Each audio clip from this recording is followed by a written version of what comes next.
கர்த்தருடைய பரிசுத்த நாமத்தினாலே உங்கள் யாவருக்கும் ஸ்தோத்திரங்களையும் வாழ்த்துகளையும் தெரிவித்துக் கொள்கிறேன். பிரியமானவர்களே, இன்றைய நாளிலே நாம் பார்க்க போகிற கர்த்தருடைய வார்த்தை என்னவென்றால் விசுவாசம். இந்த விசுவாசத்தை குறித்து இந்நாளிலே நாம் தியானிக்க போகிறோம். இந்த விசுவாசத்தை குறித்து நாம் பார்க்கின்ற போது முதலாவது இந்த விசுவாசம் என்பது என்ன, நம்ம ஒரு விசுவாசியா என்பதை நம்ம எப்படி தெரிஞ்சுக்கணும், அடுத்தபடி அந்த விசுவாசம் நமக்குள்ள எப்படி வரும் என்ற 3 காரியங்கள் குறித்து நாளில் நாம தியானிக்க போகிறோம். பிரியமானவர்களே, முதலாவது விசுவாசத்தை குறித்து நம்ம தியானிக்கிறோம். பார்த்தோம்னா எடுத்தவர்கள் வாசிங்க, எபிரேயருக்கு எழுதின நிருபம் 11வது அதிகாரம் 6வது வசனம். ஆமென். அங்கே நாம் பார்க்கிறோம், விசுவாசம் இல்லாதவன் தேவனுக்கு பிரியமா இருக்க முடியாது என்று அங்கே பவுல் சொல்லுகிறது நாம் பார்க்கிறோம். பிரியமானவர்கள, விசுவாசம் இல்லாம நம்ம தேவனுக்கு பிரியமா இருக்க முடியாதான். அப்போ நம்ம தேவனுக்கு பிரியமா இருக்கணும்னா நமக்குள்ள விசுவாசம் அப்படிங்கிற ஒரு காரியம் இருக்கணும். விசுவாசம் இல்லாம செய்யற எந்த ஒரு காரியமா இருந்தாலும் அது தேவனை பிரியப்படுத்தாது. தேவனை நம்ம பிரியப்படுத்தணும்னா நமக்குள்ள முதலாவது அந்த விசுவாசம் என்ற ஒரு காரியம் நமக்குள்ள வரணும். ஆமென். பாருங்க, இப்ப முதலாவது இந்த விசுவாசம் என்பது என்ன என்பது குறித்து நாம் பார்க்கலாம். அதற்காக எடுத்து வாசிங்க, எபிரேயருக்கு எழுதின நிருபம் 11வது அதிகாரம் 1வது வசனம். ஆமென். பாருங்க, விசுவாசமானது நம்பப்படுகிறதின் உறுதியும் காணப்படாதவர்கள் நிச்சயமாய் இருக்கிறது. பாருங்க, விசுவாசம் எப்படி இருக்குதா, நம்ம நம்பப்படுகிற அந்த உறுதியும் காணப்படாதவர்கள் நிச்சயமா இருக்கிறது. அப்போ காணப்படாத ஒன்றை குறித்து நாம் நம்புகும் போது அந்த நம்பிக்கை நமக்குள்ள பிறக்குது. பார்த்தீங்களா? அப்போ அந்த பிறக்கிற ஒரு விஷயம்தான் விசுவாசம். பாருங்க, தோமா எடுத்துக்கிட்ட நம்ம தோமாவை பார்க்குறோம். தோமா இயேசு கிறிஸ்து பார்த்த உடனே என்ன பண்ணல, விசுவாசிக்கல. அதற்காக இயேசு கிறிஸ்து என்ன சொல்றாரு, நீயோ என்ன கண்டாய், அதனால விசுவாசித்தாய், என்னை காணாமல் விசுவாசிக்கிறவர்களே பாக்கியவான்கள் அப்படின்னு. பாருங்க பிரியமானவர்களே, இயேசு கிறிஸ்து வந்ததை நம்ம பார்க்கல, அவர் நமக்காக உபதேசம் செய்ததை நம்ம பார்க்கல, ஊழியம் செஞ்சதை நம்ம பார்க்கல, அதுக்கப்புறம் அவர் நமக்காக மரித்ததை நம்ம பார்க்கல. ஆனாலும் இயேசு கிறிஸ்து வந்தாரு, நம்முடைய பாவங்களை சுமந்தாரு, நமக்காக அவர் பலியானாரு அப்படின்ற ஒரு காரியத்தை நம்ம விசுவாசிக்கிறோம். பார்த்தீங்களா? அந்த ஒரு காரியம் நமக்குள்ள பிறக்குது. பார்த்தீங்களா? அந்த நம்பிக்கை நமக்குள்ள உருவாகுது. பார்த்தீங்களா? அதுதான் விசுவாசம். அதைத்தான் இங்க பவுல் அழகா எழுதுறாரு, விசுவாசமானது நம்பப்படுகிறதின் உறுதியும் காணப்படாதவைகள் நிச்சயமா இருக்கிறது என்று. பிரியமானவர்களே, அப்போஸ்தலர் என்ன சொல்லப்படுகிறதுனா, அன்றைய தினம் அவருடைய வார்த்தையை ஏற்றுக்கொண்டவர்கள் 3000க்கு மேல என்ன பண்ணாங்க, ஞானஸ்தானம் பெற்றுக்கொண்டார்கள் என்று நாம் அங்க பார்க்கிறோம். அப்போ அவருடைய கிரியைகளையும் அவரையும் நம்ம பார்க்காம அந்த காணப்படாதவனுடைய நிச்சயத்தை நம்ம அறிந்திருக்கிறோம். பார்த்தீங்களா? அந்த நிச்சயத்தினுடைய நம்பிக்கை நமக்குள்ள பிறக்குது. பார்த்தீங்களா? அதுதான் விசுவாசம். அல்லேலூயா. பிரியமானவர்களே, அடுத்தபடியா நம்ம பார்க்க போற காரியம் என்னன்னா, நம்ம ஒரு விசுவாசியா அப்படின்னு நம்ம எப்படி தெரிஞ்சுக்கணும், நம்ம ஒரு விசுவாசியா அப்படின்னு நம்ம எப்படி தெரிஞ்சுக்கிறோம்னா, எடுத்தவர்கள் வாசிங்க, 2 கொரிந்தியருக்கு எழுதின நிருபம் 13வது அதிகாரம் 5வது வசனம். கவனிக்கணும், நீங்கள் விசுவாசம் உள்ளவர்களோ என்று உங்களை நீங்களே சோதித்து அறியுங்கள். பாருங்க, பவுல் எவ்வளவு ஒரு அழகா தெளிவு எழுதுறாரு பாருங்க. நீங்க ஒரு விசுவாசியா அப்படின்னு உங்களை நீங்களே சோதித்து ஆராய்ந்து கொள்ளுங்கள் எழுதுறாரு. எப்படி நம்மளை நம்ம சோதித்து ஆராய்ந்து கொள்றது, எந்த மாதிரியான ஒரு காரியங்களை நம்ம சோதித்து ஆராய்ந்து கொள்றது. பாருங்க, வேதாகமத்தை கொண்டுதான், வேதாகமத்தின் வார்த்தையில் உள்ள வார்த்தைகள் அதற்கு எதிராக நமக்கு வரப்போகிற காரியங்கள்ல தான் நாம சோதித்து நம்ம ஒரு விசுவாசியா அப்படின்னு நம்மளால தெரிஞ்சுக்க முடியும்.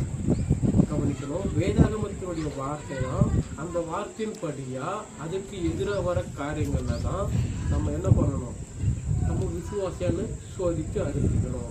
இப்போ உங்களுக்கு ஒரு உதாரணம் சொல்லுவேன். அந்த உதாரணத்தை உங்களுக்கு சொல்லும்போது அது உங்களுக்கு நல்லா தெரியும்.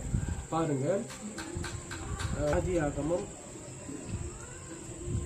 39வது அதிகாரம் 6லிருந்து 10 வரை நம்ம பார்க்குறோம். நமக்கு எல்லாருக்குமே நல்ல ஒரு தெரிஞ்ச ஒரு கதை தான், அது நல்ல ஒரு ஸ்டோரி தான். பாருங்க, யோசேப்பு பார்வோனுடைய மன்னன் தனக்கு உண்டான எல்லாவற்றையும் எல்லா அதிகாரத்தையும் அவர்கிட்ட கொடுத்தோம். அந்த பார்வோனுடைய மனைவி அந்த யோசேப்பு மீது ஆசைப்படும் போது என்னோட கூட சயனி அப்படின்ட்டு சொல்லும்போது, ஆனால் யோசேப்பு அந்த இடத்துல என்ன பண்றாரு, அவர் சயனிக்கல. பாருங்க பிரியமானவர்களே, மத்திய எழுதின சுவிசேஷம் 5வது அதிகாரம் 28வது வசனத்தை நாம் பார்க்கிறோம்.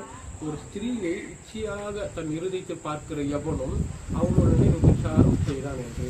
அப்போ ஒரு ஸ்திரீயை தன்னுடைய இருதயத்துல இச்சையா பார்த்தால் விபச்சாரம் செய்தாயிற்று. ஆனா இங்க பாருங்க, யோசேப்புக்கு எப்படிப்பட்ட ஒரு சோதனை வந்திருக்குங்க. அன்பு சகோதர சகோதரி, அந்த பெண்ணை வந்து என்னோட கூட சயனி அப்படின்னு சொல்லும்போது யோசேப்பு அந்த இடத்துல கர்த்தருக்கு பிரியமானவனா, கர்த்தருக்கு விசுவாசம் உள்ளவனா அந்த இடத்துல என்ன பண்ணிட்டான், மறுத்துட்டான். அவனுடைய எஜமானாகிய பார்வோனுக்கும் அவன் விசுவாசமா இருந்தான், அதே சமயத்துல கர்த்தருக்கும் அவன் விசுவாசமா இருந்தான். ஆனா கர்த்தர் அவன் என்ன பண்ணல, விடல. பார்வோனுடைய மனைவி ஒரு பொய் சாட்சி போட்டு அவனை சிறையில் அடைத்த போதும் கர்த்தர் அவனோடு கூட இருந்து அவனை விடுதலை செய்தால் என்று நாங்க பார்க்கிறோம். பிரியமானவர்களை, இப்படிப்பட்டதான ஒரு காரியங்கள்ல தான் நம்ம ஒரு விசுவாசியா எப்பயுமே நம்ம என்ன பண்ணோம், நம்மளே சோதித்து ஆராய்ந்து கொள்ளணும். இப்படிப்பட்ட காரியங்களை நம்ம நிற்கும் போதுதான் நம்ம ஒரு விசுவாசியா இல்லையான்ற ஒரு காரியம் நமக்கு நாமே தெரிந்து கொள்ளக்கூடிய ஒன்றா இருக்கிறது. இப்ப இதை கேட்கிற நீங்கள் யாரும் உங்களை நீங்கள் சோதித்து ஆராய்ந்து கொள்ளுங்க, நீங்கள் ஒரு விசுவாசியா இல்லையா அப்படின்னு.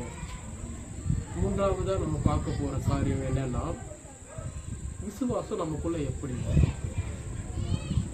என்பது குறித்து பார்த்து நாம முடிக்கலாம். அதற்காக எடுத்துருவோம், வாசிங்க ரோமருக்கு எழுதிய நிருபம் 10வது அதிகாரம் 17வது வசனம். எடுத்துருவோம், வாசிங்க ரோமர் 10ஆம் அதிகாரம் 17வது வசனம்.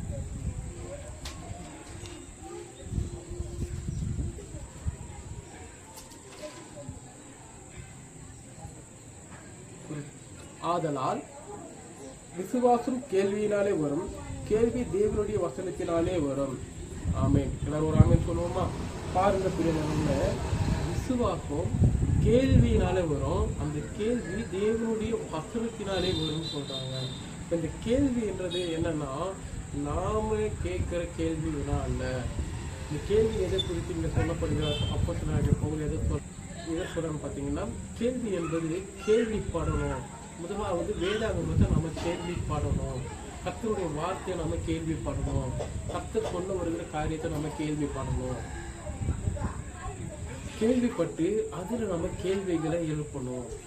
கேள்விகளை எழுப்பி கேள்விகளை கேட்டு ஆண்டவரிடத்துல நம்ம என்ன பண்ணணும், அந்த கேள்விகளுக்காக செபிக்கணும். அப்படி நாம ஆண்டவரிடத்துல நம்ம செபிக்கும் போது அந்த கேள்விக்கான பதில் நமக்கு கிடைக்கும் போது நாம அந்த இடத்துல விசுவாசத்தை குறித்து நமக்குள்ள விசுவாசம் வருகிறது நம்மால் உணர முடியும். அல்லேலூயா. பாருங்க பிரியமானவர்களே, அது நம்முடைய வாழ்க்கையில நம்ம எப்படிப்பட்டவர்களா இருக்கிறோம், வேதாகமத்தை தேடுகிறவர்களா இருக்கிறோம், அவங்களுடைய வார்த்தைக்கு கீழ்ப்படியில் அதன்படி நடக்கிறவர்களா நம்ம இருக்கிறோம். அவருடைய வார்த்தையை நாம கேட்டு கேள்விப்பட்டு அதில் நாம கேள்வி கேட்டு அதற்காக செபித்து வாழ்கின்ற பிள்ளைகளா நம்ம இருக்கிறோமா? பாருங்க பிரியமானது, ஒரு உதாரணமா ஒரு காரியத்தை குறித்து உங்களுக்கு நான் சொல்லும்போது உங்களுக்கு நல்லா புரியும். பாருங்க, யாத்திராகமம் 4ஆம் அதிகாரத்துல 1 முதல் அந்த அதிகாரம் முடிய நம்ம ஒரு காரியத்தை நம்ம வாசித்து பார்ப்போம். அங்கு எகிப்துக்கு போகும்படியா மோசேக்கு கர்த்தர் ஒரு 3 அடையாளங்களை கொடுக்கிறார். அது என்னன்னா, முதலாவது அவர் என்ன சொல்றாருன்னா, நீ போயிட்டு அவங்களோட போயிட்டு இந்த மாதிரி என்னுடைய வார்த்தையை குறித்து நீ பேசு அப்படின்னு சொல்லும்போது மோசே என்ன பண்றான்னா அதுக்கு மறுக்கிறான். சரி, ஓகே, நான் உங்களுக்கு ஒரு அடையாளத்தை காண்பிக்கிறேன் அப்படின்ட்டு அவருக்கு ஒரு அடையாளத்தை சொல்றேன். என்னன்னா, இந்த போரை நீ தரையில போடு, அது பாம்பா மாறும் அப்படின்னு சொல்றாரு.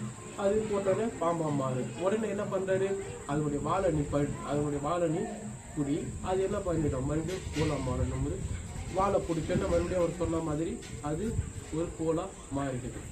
அதுக்கப்புறம் மூன்றாவது என்ன பண்றாங்கன்னா, கையை என்ன பண்ணும், வெளியே நீட்டு அப்படிங்கும்போது அது வந்து ஒரு வெண்மையான ஒரு உறைந்த மழையை போல ஒரு கையா அது மாறிடுது. மறுபடியும் அந்த கையெழுத்து மடியில் வைக்கும்போது சாதாரண நல்ல கை மாதிரி வந்தது. இப்போ இந்த 3 அதிசயங்களையும் அற்புதங்களையும் மோசையினுடைய கண்ணுக்கு எதிராகவே கர்த்தர் செய்கிறாரு. ஆனா மோசே, அது கீழே இருக்கிற வசனங்களை வாசித்து பார்த்தீங்கன்னா உங்களுக்கு நல்லா தெரியும். மோசே அதை விசுவாசித்து அவன் போல, ஆண்டவரே என்னால் அது முடியாது, நான் அந்த வாயத்துக்கு வாயனா இருக்கிறேன்னு நான் எப்படி போறது. பாருங்க, அவ்வளவு ஒரு அற்புதத்தை செய்து அவ்வளவு ஒரு அடையாளத்தை அவன் முன்னாடி செய்தும் மோசே அதை கேள்விப்பட்டு அவன் விசுவாசித்தவனா இருக்கிறானா? கர்த்தருடைய வார்த்தையை கேள்விப்பட்டோம், கர்த்தருடைய வார்த்தை கேட்டும் அவன் அதை விசுவாசித்தவனா இருக்கிறானா? ஏனென்றால் அவனுக்கு உண்டான அந்த குறையை அவன் என்ன பண்றானா, முன்வைக்கிறான். அது அவன் விசுவாசிக்கல. பிரியமானவர்களே, இன்னைக்கு நம்முடைய வாழ்க்கையில நம்ம எப்படி இருக்கிறோம்? நம்முடைய வாழ்க்கையில கர்த்தர் அநேக அற்புதங்களையும் அநேக காரியங்களையும் நாம கேட்காமவே நமக்காக முன்வந்து அவர் செய்திருக்கிறார். அவர் எப்படிப்பட்ட வல்லமை உள்ளவர் என்று நமக்கு நல்லா தெரியும். அப்படி தெரிஞ்சிருந்தோம் அவருடைய வார்த்தைக்கு நம்ம கீழ்ப்படிந்து அவருடைய வார்த்தையை நம்ம கேள்விப்படுறோமா, அவருடைய வார்த்தையில போயிட்டு நம்ம உட்காடுறோமா, அதை படிச்சு அதுல நம்ம கேள்வி கேட்டு அதற்காக நம்ம செபித்து நாம நம்ம விசுவாசத்தை வளர்த்துக்கிறோமா என்பதுதான் இங்க கேள்வி. அதுக்கப்புறம் கர்த்தருக்கு மறுபடியும் கோபம் உண்டாகி என்ன பண்றாருன்னா, ஆரோனை வந்து உனக்கு பொண்ணியா அனுப்பிச்சு வைக்கிற, நீ என்ன பண்ண போ அப்படின்னு சொல்லும்போது போறாரு. பிரியமானவர்களே, பாருங்க, ஒவ்வொரு அவ்வளவு ஒரு அதிசயத்தை செய்தும் அவன் விசுவாசிக்கல. பாருங்க, இதைத்தான் நான் உங்களுக்கு சொல்றேன், கேள்விப்படணும். கர்த்தர் யார் என்பது கேள்விப்படணும், அவருடைய வார்த்தை என்ன என்பது கேள்விப்படணும், கர்த்தருடைய வார்த்தையை கேள்விப்படணும். பிரியமானவர்களே, இன்னொரு உதாரணம் சொல்லும்போது இன்னும் தெளிவா புரியும். பாருங்க, ஒரு கேள்வி. ஆதியாகமம் 2ஆம் அதிகாரம் 17வது வசனத்தை நாம் பார்க்கிறோம். அங்கே இந்த பழத்தை நீங்க புசிக்கும் நாளில் சாகவே சாவாய்ன்னு சொல்லப்பட்டிருக்கிறது. அப்போ ஆதாம் ஏவலம் அந்த பழத்தை வந்து புசிச்சாங்க. அந்த பழத்தை புசிக்கும் போது அவங்க மரிச்சாங்களா? என்ன பாருங்க, இங்க ஒருத்தர் சொல்றாங்க, அவங்க வந்து பாவத்துக்குள்ள அப்ப மரிச்சிட்டாங்களே. நல்லா கவனிக்கணும், அவங்க பாவத்தில் அப்பயே மரிச்சிட்டாங்களே அப்படின்ட்டு. ஆனா நல்லா பாருங்க, கர்த்தர் என்ன சொல்றேன்னா, அதை புசிக்கும் நாளே நீ சாகவே சாவாய் அப்படின்ட்டு. இது வந்து ஒரு மழுப்பலான ஒரு காரியத்தை சொல்ற மாதிரி இருக்கும். அப்போ ஒருவேளை அவங்க சாவலை, அப்போ தேவன் பொய் சொல்லுகிறவரா? தேவன் பொய் சொல்லுகிறவரா? பாருங்க, அவர் வந்து பொய் சொல்றதுக்கு ஒரு மனுஷன் அல்ல. தேவன் பொய் சொல்லுகிறவர் அல்ல, பொய் சொல்றதுக்கு ஒரு மனுஷன் அல்ல அப்படின்னு சொல்லப்பட்டிருக்கு. அப்ப தேவன் பொய் சொல்லவில்லை. அப்ப எதனால அவங்க சாவலை? பாருங்க, இந்த ஒரு காரியத்துக்காக நாம் எப்போது ஜெபித்து இருக்கிறோமா? அப்போ அவங்க அதை புசிக்கும் நாளே அவர்கள் சாகவே சாவாய் அப்படின்ட்டு அவரு திட்டவாட்டமா சொல்றாரு. அப்ப ஏன் அவங்க சாவலை? அதற்கு என்ன காரணம்? பாருங்க, எடுத்தவர்கள் வாசிங்க. 2 பேதுரு 3ஆவது அதிகாரம் 8வது வசனம் வாசிங்க. 2 பேதுரு 3ஆவது அதிகாரம் 8வது வசனம். Praise the Lord. பாருங்க, பிரியமானவர்களே, கர்த்தருக்கு ஒரு நாள் 1000 வருஷம் போலவும் 1000 வருஷம் ஒரு நாள் போலவும் இருக்கிறது என்கிற இந்த ஒரு காரியத்தை நீங்கள் அறிந்திருக்க வேண்டாம். அல்லேலூயா. பாருங்க, கர்த்தருக்கு ஒரு நாள் எத்தனை வருஷமா? 1000 வருஷமா? 1000 வருஷம் எத்தனை நாளா? ஒரு நாளா? பாருங்க, ஆதாம் ஏவாள் எத்தனை வருஷம் உயிரோட இருந்தாங்க? நம்ம பழைய ஏற்பாட்டு காலத்துல அதிகமா வாழ்ந்த நாட்களை குறித்து நாம் பார்க்கிற போது, அதிகமான ஆயுசு நாட்களை குறித்து நாம் பார்க்கிற போது ஒருத்தரும் 1000 வருஷத்துக்கு மேல தாண்டல. பாருங்க, கர்த்தர் என்ன சொன்னாரு? அதை புசிக்கும் நாளில் நீ சாகவே சாவாய். இந்த ஆயுசு நாட்கள் எப்போது நிர்ணயம் பட்டது? இந்த ஆயுசு நாட்கள் எப்போது மனுஷனுக்கு உண்டானது என்று நாம் பார்க்கிற போது அந்த பழத்தை அவங்க சாப்பிட்ட உடனே அவங்களுடைய ஆயுசு நாட்கள் குறிக்கப்பட்டது. அது 1000 வருஷம்.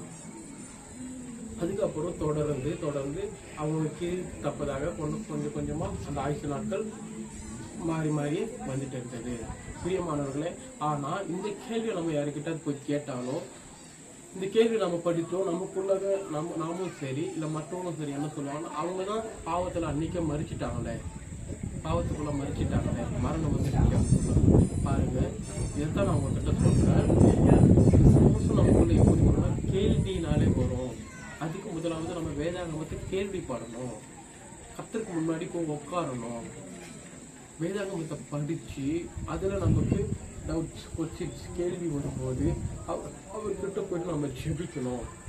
அப்போ அதற்கு முன்னாடி பதில் அவர் நமக்கு கொடுக்கும்போது நமக்குள்ளாக இந்த விசுவாசமானது பெருக்கெடுத்து ஓடுகிற ஒரு காரியமாக இருக்கும். நமக்குள்ள இந்த விசுவாசமான ஒரு காரியம் நமக்குள்ள வரும். நாம் ஒரு நல்ல ஒரு விசுவாசிகளாக இருப்போம் என்பதில் எந்த ஒரு சந்தேகமும் இல்லை. பிரியமானவர்களே, இந்த வார்த்தையை நீங்கள் கேட்டிருப்பீங்க நான் நினைக்கிறேன். கர்த்தர் உங்களோடு இருப்பாராக. இதை கேட்டு இதன்படி நீங்கள் நடந்துக்கணும், இதை புரிஞ்சுக்கணும். கர்த்தர் உங்களோட கூட பேசுவாராக. ஆமென்.